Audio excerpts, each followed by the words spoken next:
ನಮಸ್ತೆ ವೀಕ್ಷಕರೇ, ಇಂದು ನಾಗರ ಪಂಚಮಿಯ ಹಬ್ಬ. ಎಲ್ಲರಿಗೂ ನಾಗರ ಪಂಚಮಿ ಹಬ್ಬದ ಶುಭಾಶಯಗಳು. ನಾನು ನಾಗರ ಪಂಚಮಿಯ ಪ್ರಯುಕ್ತ ಕಡಲೆಬೇಳೆ ಪಾಯಸ ಮಾಡ್ತಾ ಇದ್ದೀನಿ. ಹೇಗೆ ಮಾಡ್ತೀನಿ ಅಂತ ನೋಡಿ. ಮೊದಲಿಗೆ ಎಲ್ಲರೂ ನನ್ನ ಚಾನಲ್ಗೆ ಸಬ್ಸ್ಕ್ರೈಬ್ ಆಗಿ, ಲೈಕ್ ಮಾಡಿ, ಕಮೆಂಟ್ ಮಾಡಿ, ಪೂರ್ತಿ ವಿಡಿಯೋನು ಸಹ ನೋಡಿ. ಹಾಗಾಗಿ ಈಗ ನೋಡಿ, ಕಡಲೆಬೇಳೆ ಪಾಯಸಕ್ಕೆ ಏನೇನು ಬೇಕು ಅಂತ ಹೇಳ್ತೀನಿ.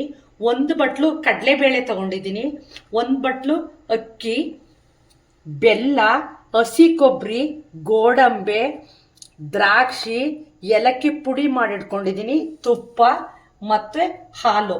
ಇಷ್ಟು ಕಡಲೆಬೇಳೆ ಪಾಯಸ ಮಾಡಲು ಬೇಕಾಗುವಂಥ ಸಾಮಗ್ರಿಗಳು. ನೋಡಿ ವೀಕ್ಷಕರೇ, ಅಕ್ಕಿ ಮತ್ತು ಕಡಲೆಬೇಳೆನ ಚೆನ್ನಾಗಿ ತೊಳ್ಕೊಬೇಕೀಗ.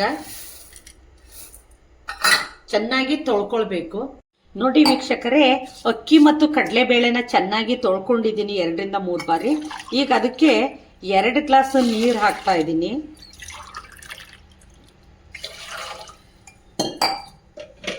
ನೀರು ಹಾಕಿ 2 ವಿಷಲ್ ಮಾಡ್ಕೊತೀನಿ.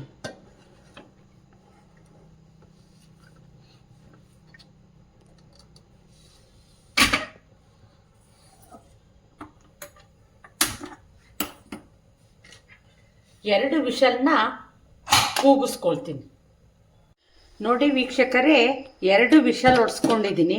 ನೋಡ್ರಿ, ಈ ರೀತಿ ಇದೆ ವಿಷಲ್ ಹೊಡ್ಸ್ಕೊಂಡಿರೋದು. ಈಗ ಬೆಲ್ಲ ಇದೆಯಲ್ಲ, ಅದನ್ನು ನೀರು ಹಾಕಿ ಗ್ಯಾಸ್ ಮೇಲೆ ಇಡಬೇಕಾಗುತ್ತೆ. ಸ್ವಲ್ಪ ನೀರು ಹಾಕಿಡಿ, ಭಾಳ ಬೇಡ.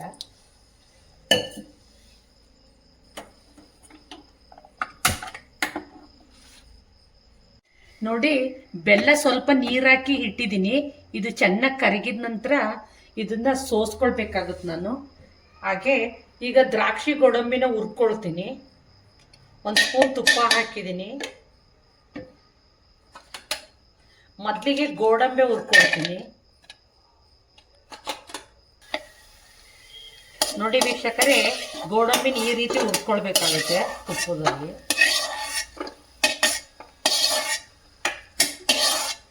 ಅದೇ ರೀತಿ ದ್ರಾಕ್ಷಿನೂ ಸಹ.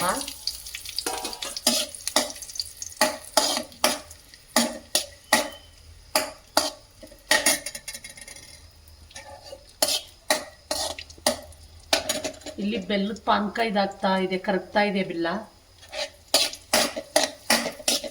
ನೋಡಿ, ದ್ರಾಕ್ಷಿ ಈ ರೀತಿ ಹುರ್ಕೊಳ್ಳಿ.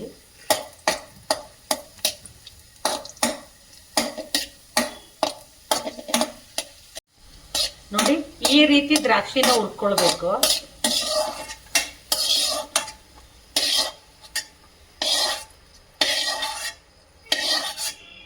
ನೋಡಿ ವೀಕ್ಷಕರೇ, ಬೆಲ್ಲ ಫುಲ್ ಕರಗಿದೆ.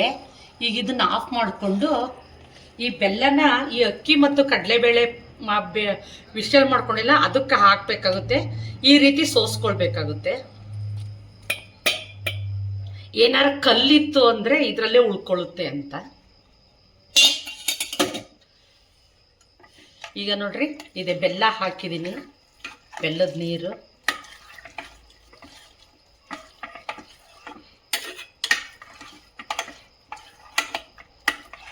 ಈಗ ಇದಕ್ಕೆ 1 ಕಪ್ ಹಾಲು ಹಾಕ್ತಾ ಇದ್ದೀನಿ. ನೋಡ್ರಿ, 1 ಕಪ್ ಹಾಲು. ಹಾಗೆ ದ್ರಾಕ್ಷಿ ಗೋಡಂಬೆ, ಹಸಿ ಕೊಬ್ಬರಿ ತುರಿದಿಟ್ಕೊಂಡಿದ್ದೀನಿ,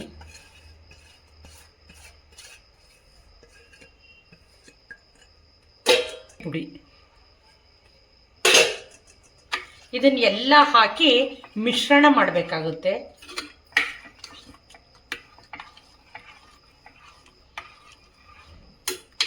ಮಿಶ್ರಣ ಮಾಡಿ ಒಂದು ಸ್ವಲ್ಪ ಹೊತ್ತು ಕುದಿಲಿಕ್ಕೆ ಬಿಡಬೇಕಾಗುತ್ತೆ.